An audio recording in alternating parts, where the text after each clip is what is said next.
This is the Philippines. As you can see, it is made up of numerous islands in the middle of the Pacific Ocean, over 7,000 to be specific. Being an archipelago of islands by the equator means it's tropical, but does that make it a paradise? I'm here to argue that its geography, nature, and planet Earth have challenged the Philippines into being one of the hardest places to develop. Well, maybe not doomed per se, as the Philippines is still growing rapidly economically and population-wise, but the geography sure does not help it. What could be wrong with its location and climate to make the Philippine Islands destined to a life of struggle? And how badly has geography hurt it in the past? Will the Philippines ever be able to escape its physical struggles? Funnily enough, in a video about pure geography, I'm going to talk about the demographics and history of the Philippines first, as they are truly important to understanding the story of the nation. The Philippines is a very interesting place, being a mix of Southeast Asian, Austronesian, and Spanish cultures, with a bit of American influence too. The first people groups to inhabit the Philippines were the Austronesians, likely sailing over from what is now Taiwan. These early Filipinos were mostly tribal hunter-gatherers and warrior societies. But look at the Philippines, it's just a bunch of islands. These early humans did not develop as a single cohesive group simply because they weren't connected.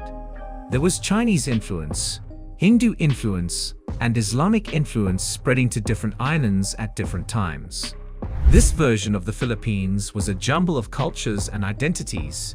The Manila, Cebu, Lucas, and Sulu, just to name a few. But something was brewing in Europe at the same time, and the Spanish decided to sail all the way around the world in search of gold and God. Ferdinand Magellan used this treaty to claim all of the islands in the Philippines for Spanish rule, and well, they got it. Existing tribes were now put into Spanish towns mainly to convert them to Christianity, and it worked. The Philippines nowadays is over 90% Christian, making it the only major Christian nation in Asia. And yes, there are plenty of revolts against Spanish rule, but there are no widespread revolts across the country, only small ones from individual groups at a time. But the people living under Spanish rule were still lacking an identity, other than all being Christian now.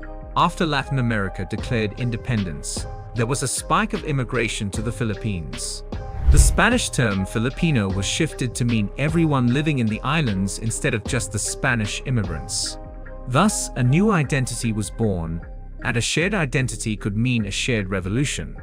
The Philippine Revolution took place 2 years before Spain and the USA had a war, and the revolution succeeded in making the first Philippine Republic, until the Americans invaded a year later. Under this rule, Tagalog became the official language of the islands, furthering a shared identity. Then during World War II, the Japanese invaded, fought a war, then left, and now the Philippines was truly for the first time united and free. The post-colonial period was full of dictators, coups, and insurgencies. But nowadays it is more or less stable. For now, because as I mentioned, the geography of this land is cursed, and it's only a matter of time before it steps in. Throughout the history of the nation, I talked a lot about this shared Philippine identity. That's because the Philippines has both simultaneously a very strong identity and a very weak one. Obviously, in the modern day under the Philippine Republic, today's residents have a shared national background. They also have a semi-shared geography and are the only real Christians in their region, so in theory the Filipino people are fairly united. But looking at their demographics shows another story. Basically, from the mishmash of various tribes and cultures, the Philippines now has over 180 ethno-linguistic groups. An ethnic map of the Philippines can show you the nature of the problem. Every group is classified as being indigenous or non-indigenous and Moro or non-Moro, with the Moro peoples being the Muslim majority groups. The Moros comprise 5% of the population, mainly in the south. The indigenous peoples are found in the interior of the islands, but are spread pretty evenly throughout the country.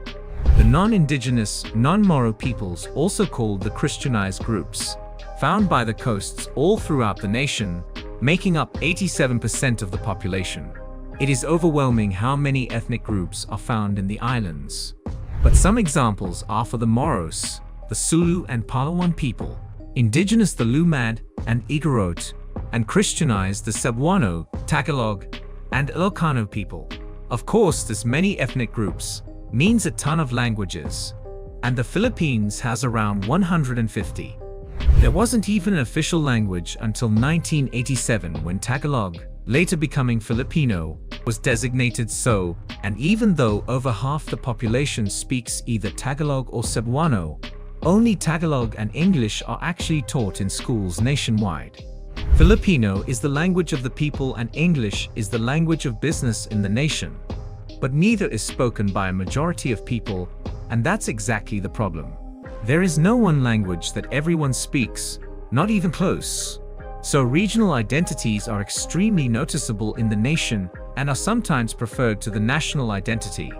Being physically connected would boost their national identity, of course, but there is a huge sea between the different ethnic groups.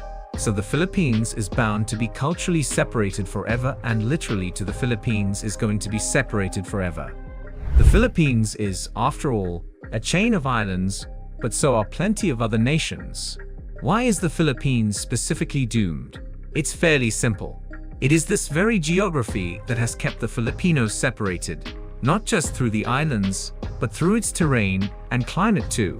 The Philippines is made up of around 7,600 islands, yet only 11 make up 95% of the landmass, with two Luzon and Mindanao making up a third.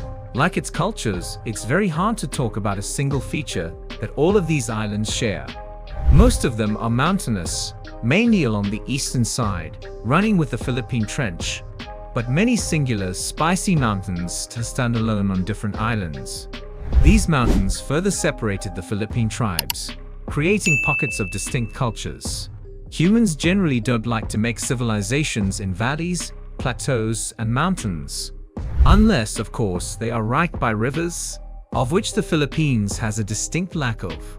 The longest river in the nation is only 500 kilometers long on its largest island, Luzon, which, compared to most other major rivers, is child's play. Therefore, in order for the native people groups, and later the colonizers, to interact with each other, they would need to either travel along the coasts or somehow make the journey through the highlands of the center. And the journey was not easy. Because the Philippines sits near the equator, it is mostly made up of overgrown tropical rainforests and swampy mangroves along the coast. Although in the northern highlands, there is a small section of temperate land. So the easiest thing was to develop on the coasts, meaning a lack of infrastructure in the interior, where most of the farming and mining of the nation can actually be done. It also means a lack of a highway or railway system to connect the nation together. But I guess that could have been obvious. So the physical geography from the hot humid jungles, valleys, and plenty of islands did not help unify the nation but divide it apart. And still, that's not even the biggest geographic challenge the Philippines faces. Let me give you a small lesson in earth science. When two tectonic plates rub past each other, the relatively small force compared to the plate creates a relatively massive force when you live on that same plate, and there's no more notorious tectonic activity than in the Ring of Fire. This is a ring of tectonic plates around the Pacific Ocean, which has created ring-shaped patterns of earthquakes, mountains, and volcanoes. The Philippines sits right in the middle of the Ring of Fire, getting absolutely shafted by tectonic activity. Earthquakes in the Philippines are a regular occurrence. On average, the nation receives a magnitude 7 earthquake yearly. Not only do deaths happen, but it also costs billions and billions of dollars to repair the costs done by the earthquake. The strongest so far occurred in 1976 near the Moro Gulf. Sure, there are plenty of other regions that deal with earthquakes, but there's simply more coming at the Philippines than those other nations. Second, because of its tropical location with an ocean to the west, the Philippines has a regular typhoon season, destroying many coastal settlements and development. The worst one being Typhoon Haiyan in 2013, costing $2 billion in damage, and the 10 other costly typhoons all happened within the last 10 years. It is not a cheap or healthy occurrence for a nation to have to rebuild itself every year. The seismic activity and low-lying land also cause mudslides and flooding, destroying even more land. Forest fires rage on yearly in the dense rainforests, prone to lightning from the heavy rain. But hey, at least these mountains won't cause any issue. Volcanoes, though, are one of the Philippines' biggest threats. There have been 2 literal extinction events from the Philippine volcanoes before humans walked on this earth. The deadliest and most infamous being the eruption of Mount Pinatubo in 1991. 20,000 people needed to be evacuated just from the Lahar Flow alone. A mix of hot ash and mud flooding the land. There is massive destruction in the surrounding area and ash coverage which reached Thailand.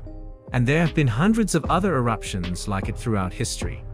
The early people groups of the Philippines were not nearly as prepared as the modern Philippines is now, so whenever a major natural disaster happened, it could have literally ended their culture.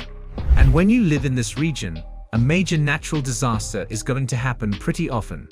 As the Earth's climate changes at a rapid pace from human activity, some of these major natural disasters will only happen more often. The typhoons, forest fires, droughts, and flooding will only speed up.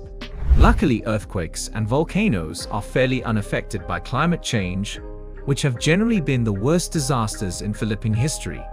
Their main 2 issues from climate change seem to be too much water and too little water. Water is probably the most important resource on this planet, specifically fresh water. All of the food we eat needs water to be produced. Currently, the Philippines has a dry season and a wet season. In the future, there will only be a drier and wetter wet season. During the dry season, where 1/3 of the Filipino population works in agriculture, water will be scarce, with droughts predicted to ravage the nation. But during the wet season, it's expected that extreme rainfall in the north and center will essentially flash flood many settlements. There will be extreme days with less than 2.5 millimeters of rain, and some with over 300 millimeters of rain. Temperatures will also rise around 3 degrees, making some days reach 35 degrees in the Philippines, where the average temperature is already around 26 degrees and stays relatively the same annually. The water won't just fall on them, it'll rise up too. Sea levels are predicted to rise around half a meter in the Philippines. The Philippines is already extremely volatile to any change in sea level due to being an extremely coastal nation, because they couldn't live in the centers of the islands. The Philippines will have a future where water is both in short supply and their worst enemy. The Philippines is such a unique area of the world. It doesn't really fit in anywhere. It's not entirely Asian, not entirely Western, and not entirely Austronesian. It is a blend of all these cultures plus significant Hindu and Islamic influences to make a society like no other. Unfortunately, Mother Nature already had that same plan, making the Philippines an archipelago of separated islands covered in mountainous rainforests to stop the early humans from interacting with each other, and with disaster after disaster costing billions and countless lives every year. The modern Philippines still struggles with fighting nature. They will only have to keep fighting more as climate change keeps sending more and more disasters their way. Yet the Philippines have prevailed through foreign rule and all of these disasters before, so maybe the nation isn't doomed, just at least cursed by geography.